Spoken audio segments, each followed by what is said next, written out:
Why is our generation so depressed? Or do you agree that the generation is so depressed? Yeah, I agree. Definitely agree. Um, I think it's because we put too much expectation on ourselves, and maybe the expectations come from what our status looks like, or where we stand in society due to our image on social media, right? Where we stand compared to our peers. Are we taking trips? Do we have a nice job, the nice car, the nice life? If we don't have any of those things, then we think that we failing, and if we failing at life, then why continue fail when you could just end your life? Like on some suicidal stuff, but like worst case scenarios on some suicidal stuff. But yeah, when we feel like we're behind, like we're all teachers, right? So when we have a student that doesn't, that's not with the rest of the class, that's kind of left behind, they shut down. They may act out, like they may feel, oh, I'm neglected. Why care about school anymore? Like school is lame. They make some stupid excuse, or they'll project on their frustrations on other people or themselves. So I think for us as a generation, yeah, when we feel like we're not measuring up to where everyone is, or we think they are, where we should be personally, then that's when the depression becomes real and evident in our own lives. All right, Joe, why you think the generation is so depressed? Hmm. That is a good question. You know, I think it's a lot of reasons, but I'm gonna just take one. I think one of the reasons why a lot of people are depressed these days, um, to add on to what Deontay said about feeling behind, I think social media has a huge impact in that, because a lot of people are comparing themselves actually to other people. And everyone has a different path, everyone has a different journey, different timeline. You're gonna get there at a different time than other people. But you're seeing people younger than you doing better than you. You see people your same age having more money, more, you know, material success than you. It looks crazy. It makes you like kind of thinking like, yo, what am I doing wrong? Like, am I not enough? I'm not doing enough. I'm not hustling hard enough. And then, that can contribute to it too. But also just being on social media, you're not outside forming meaningful relationships. You're not talking to people. I think face-to-face communication is something that, especially with this COVID situation, we miss. Like, that's something that helps. It adds to your happiness and stuff like that. We're missing a lot of that. A lot of the kids that I'm teaching, they don't even know how to talk to each other. They just be online like this, head in the tablets all day. Then you put them face to face, they don't know how to talk. They just yelling and just, it's crazy. So I think human connection and social media are my 2 points I'm gonna pick on. Tiana, you want to chime in on that? I think it's unfair that Joe took two responses, but I'll try to squeeze something out. Um, I strongly agree with the social media. I think the comparing aspect of the society that we're living in, like comparing everything that we do, definitely has an impact on where you think you are. And it's funny because I've actually heard a lot of boomers say that our generation is sensitive. And I'm not necessarily saying I agree with that idea, but I do think um, people care more about our opinions now than it seems like my family did when they were growing up. And so I don't know if it's necessarily more now, but I think there's more of an awareness now because we kind of accept those people's emotions and people's feelings more than they did when my parents were growing up. So I don't know if I'll say that it's more, but I do think that we respect people's opinions more than people did during my parents' time. Khaled? Okay. So I mean, honestly, I'm the last person and everyone kind of said everything. But I think there's a lot of factors. There is a lot of factors. I think social media, you're right, plays a huge role.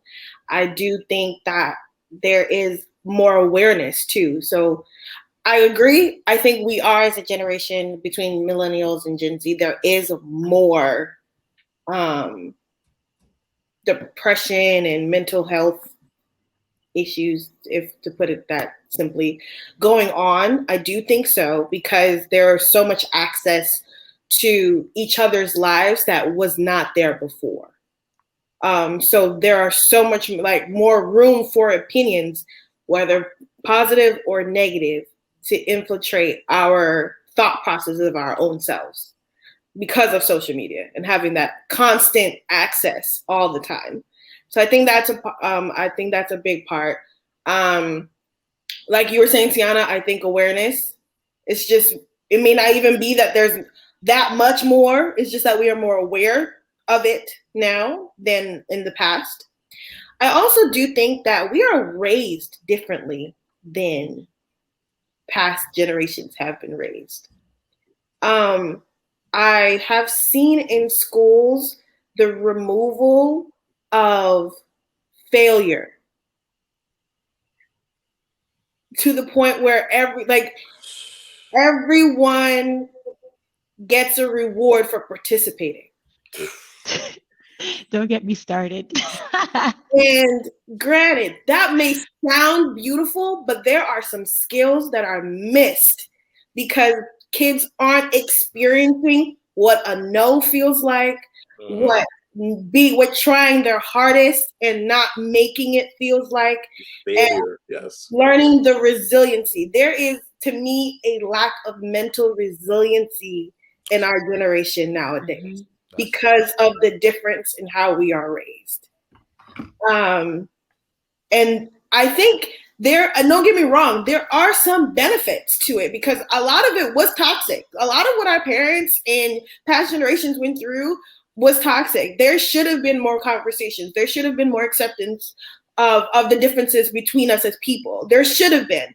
But I think that by completely removing that failure aspect, kids are no longer learning how to bounce back.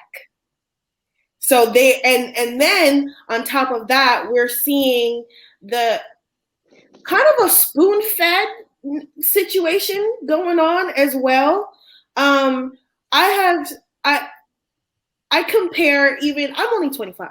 So comparing myself to the kids that I work with today and the parenting differences has been so obvious. And I have older parents, so I have to keep that in mind as well. My parents are older than other kids my age, their parents are.